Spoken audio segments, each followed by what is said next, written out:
Saludos para todos. En esta ocasión, al junto de mi compañera Rachel de la Cruz y quien les habla, Ivette de los Santos, vamos a aclarar y explicar el tema de la ética kantiana del deber.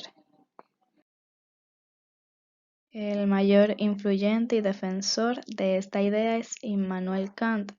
Él es contemporáneo de los años 1700, tiempo en el que escribió varios libros referentes a este tema. La idea kantiana difiere por muchos puntos al utilitarismo que vimos en la clase pasada, pero el principal punto de rechazo es la idea de que los seres humanos se utilicen como medios para alcanzar un fin determinado. Entonces, con esto, o más bien por esta razón, Kant confirma la existencia de los derechos humanos universales. Un ejemplo que nos brindan a estos derechos es el respeto a la dignidad humana, que nos induce, nos guía a tratar a las personas como el fin mismo. Para entender esto se puede plantear la siguiente situación que vimos en el texto. La razón por la que no estaría bien o por la que no sería moralmente correcto aventar a un hombre corpulento a las vías de un tren para frenarlo, que le brinda Kant es porque no se está respetando al hombre como un fin en sí mismo, sino como un medio para detener el tren. Difiere con el utilitarismo porque, según este último, la razón por la que no estaría bien o por la que no sería moralmente correcto tirar al hombre a las vías sería para no causar pánico posteriormente a una masa mayor de personas. La situación anteriormente planteada nos lleva a la pregunta de ¿qué es lo moralmente correcto? Según Kant, el valor moral de las cosas recae en la intención o en el motivo por el que se realice dicha acción, siempre y cuando ésta no se realice para beneficio propio, sino porque es lo que se debe hacer. Entonces, para Kant, cuando se va a evaluar el valor moral de una acción, debe verse el motivo y no las consecuencias. Incluso si la acción es realizada porque nos produce felicidad, esto sería una consecuencia, la felicidad sería una consecuencia. Por lo tanto, le resta valor moral a la acción que realiza. Sin embargo, esto no quiere decir que los sentimientos no deben estar involucrados, sino más bien indica que los sentimientos no deben intervenir en la decisión de realizar la acción, sino que deben venir por añadidura posterior a la realización de la acción en pos de lo que indica el deber. Partiendo ya de este punto y para poder explicar lo que dicta el deber, pasamos a tratar el tema de la libertad que se encuentra estrechamente relacionado. Según Immanuel Kant, la voluntad está determinada de dos maneras, autónomamente y heterónomamente. La voluntad heterónoma es la que nos hace actuar conforme a leyes naturales, es decir, a leyes que están impuestas de forma anteriormente impuestas, leyes externas, por lo que estas leyes no suponen la libertad. Pero actuar con libertad para Kant tampoco es que significa no actuar conforme a ninguna ley, pues como lo asegura él mismo, todas las acciones están gobernadas por una ley de algún tipo, de una u otra manera. Si entonces las leyes por las que actuáramos solo fueran las leyes naturales, no habría diferencia alguna entre un objeto inerte y nosotros. Como el ejemplo o la comparación que nos hace el texto de una bola de billar que cae conforme a la ley de la gravedad y nosotros si cayéramos o si estuviéramos en la misma situación, estuviéramos obedeciendo una ley natural. Entonces, las leyes por las que deberíamos actuar para ejercer la libertad son las leyes que nos damos a nosotros mismos. siempre y cuando éstas sean escogidas racionalmente y no en obediencia a nuestros deseos y placeres instintivos. Entonces, la voluntad autónoma implica actuar por leyes que nos damos a nosotros mismos, siempre y cuando nuestra ley pueda ser universalizada. ¿Cómo universalizada? Una ley puede ser común para todo el mundo, sin que se vea afectada toda la masa colectiva. Es decir, si mi ley es mentir de vez en cuando, esta debe ser común para todos. Entonces, esta ley anularía la confianza en otros y por lo tanto nadie creería en nadie. Entonces, esta ley no puede ser universalizada porque acarrearía graves problemas consecuentes.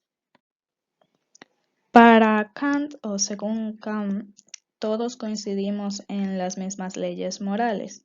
Por lo tanto, las leyes que establece la moral son las leyes por las que debemos actuar y a la vez son leyes que nos damos a nosotros mismos.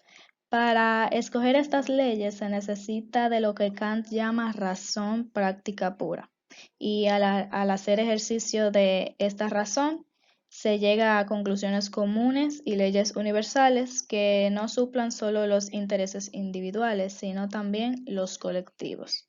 A continuación, mi compañera Rachel va a continuar ampliando estos puntos y a explicar qué es eso de la razón práctica pura. La razón. Kant expresa que no somos únicamente seres sintientes, gobernados por el placer y el dolor que proporcionan los sentidos. Él nos dice que además de todo eso, también somos seres racionales. La razón nos capacita para descubrir los medios para perseguir ciertos fines que la razón misma nos proporciona.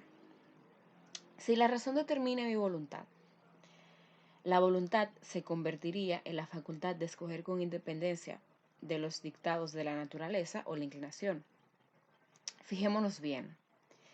Kant en ningún momento nos dice que la razón gobierne la voluntad. No.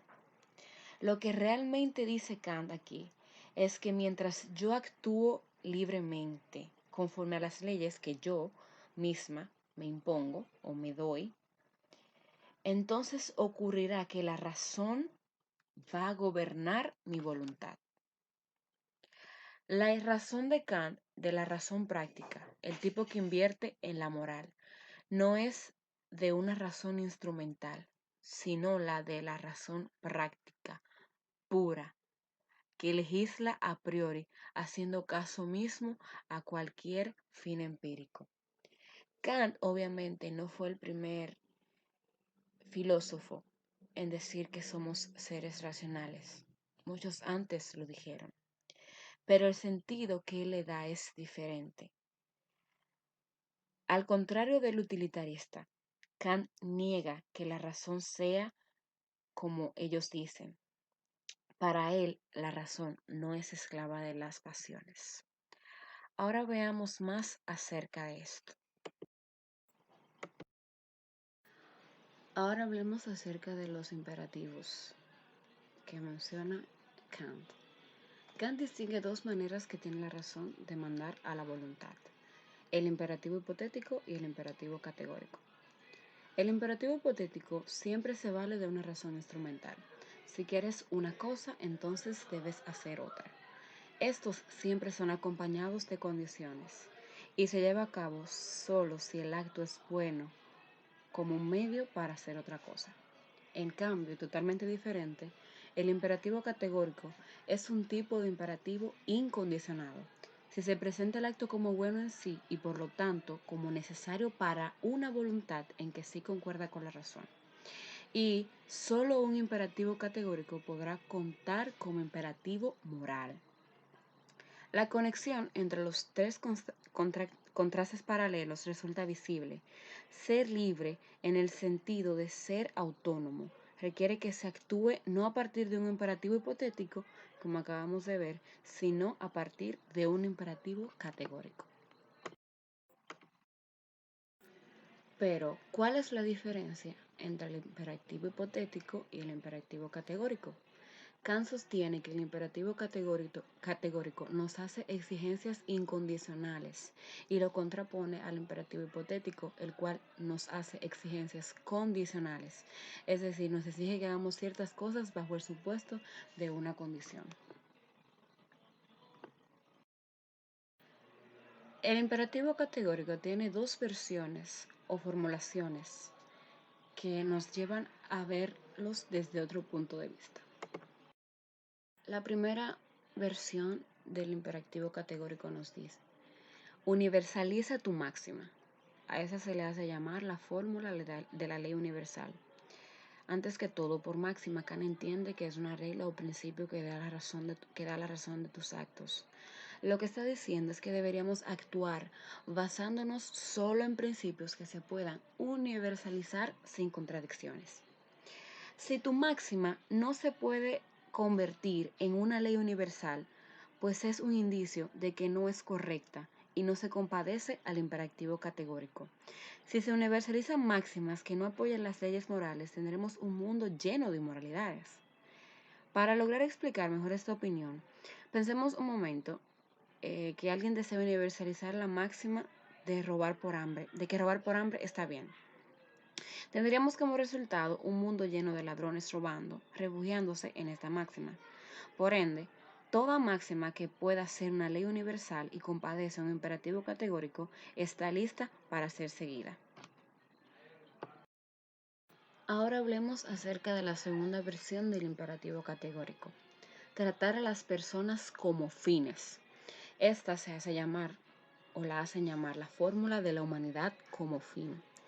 Dice: no podemos basar la ley moral en ningún interés, propósito o fin particular, porque entonces sería relativa a la persona cuyos fines se refiere. Eso es cierto. Entonces Kant analiza en algo que tenga un valor absoluto y un fin en sí mismo. Lo que obtiene como respuesta es la humanidad. El hombre es un ser racional que existe como un fin en sí mismo. Por eso nos diferenciamos de las cosas. Somos seres racionales. Somos una raza que guarda un valor intrínseco y valor absoluto. Los seres humanos somos racionales, tenemos dignidad. Entonces, la segunda formulación del imperativo categórico actúa de manera que trates a la humanidad, sea en tu persona o la de cualquier otro, siempre al mismo tiempo como un fin, nunca solo como un medio. Esa es la fórmula de la humanidad como un fin. ¿Por qué está mal hacer una promesa que sé que no podré cumplir? Bueno, pues estoy usando a un ser humano como un medio y no como un fin.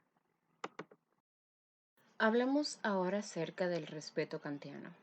El respeto kantiano no es como el amor, la simpatía, solidaridad, compañerismo o cualquier otro valor. El respeto kantiano es un respeto a la humanidad como tal, por la capacidad racional que reside. Para Kant, la justicia requiere que respetemos los derechos humanos de cualquier persona, viva donde viva, la conozcamos poco o mucho, simplemente porque es un ser humano capaz de servirse de la razón y por lo tanto digna de respeto. En conclusión, todos los seres humanos merecen ser respetados, no porque yo como persona elija hacerlo, sino porque en ellos reside esa capacidad racional y ese es un hecho que basta para merecer respeto. Moral y libertad es actuar en base a un imperativo categórico. Entonces, solo cuando actúo en concordancia con el imperativo categórico actúo libremente. Actuar libremente, es decir, autónomamente, y actuar moralmente conforme al imperativo categórico son una y la misma cosa. Entonces surge la interrogante: ¿por qué una voluntad libre y una voluntad sujeta a las leyes son una y la misma cosa? ¿Qué es propiamente la autonomía moral? El deber y la autonomía moral van de la mano. solo en un caso especial, a saber, cuando soy yo el autor de la ley que es mi deber respetar. Si cuando actúo conforme a un imperativo hipotético, actúo para satisfacer algún interés o fin que me es dado fuera de mí, en ese caso no soy realmente libre, porque mi voluntad no está determinada por mí, sino por esa fuerza que está fuera.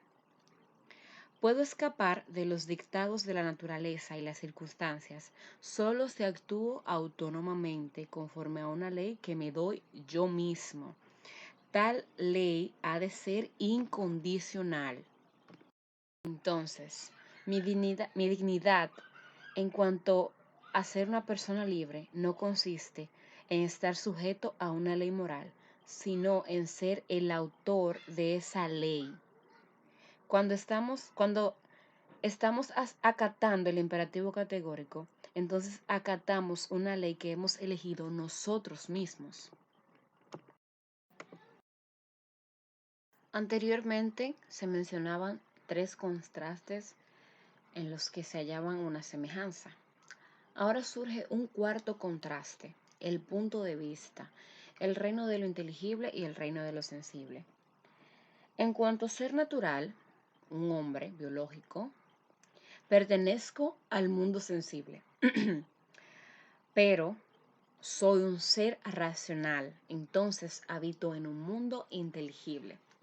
Kant sostiene que solo desde este segundo punto de vista, el reino de lo inteligible, puedo verme a mí mismo como un ser libre, pues ser independiente de la determinación de las causas del mundo sensible, entonces es lo que me hace ser libre. Ahí, al ser independiente de las leyes de la naturaleza, entonces yo soy capaz de ser un ser autónomo, de actuar yo conforme a una ley que me doy yo mismo. Kant también hace aportes contra las relaciones sexuales informales. Y surge una pregunta. ¿Por qué, según Kant, el sexo fuera del matrimonio degrada la dignidad humana? Se explica que este hecho rebaja o deshonra a esos que se entregasen a los deseos carnales, dejándose usar y convirtiéndose en objetos, solo por satisfacer a la carne. Según Kant, se viola y se crea vergüenza a la naturaleza humana del otro. Y ser autónomo es y si ser autónomo es estar gobernado por una ley que me doy yo mismo, lo cual requiere que me respete y respete a los demás, sin considerarlos como objetos para satisfacer los placeres. Entonces, si considero a alguien como un objeto, le estoy quitando su dignidad. Entre todas las opiniones de Kant surge una pregunta de particular interés.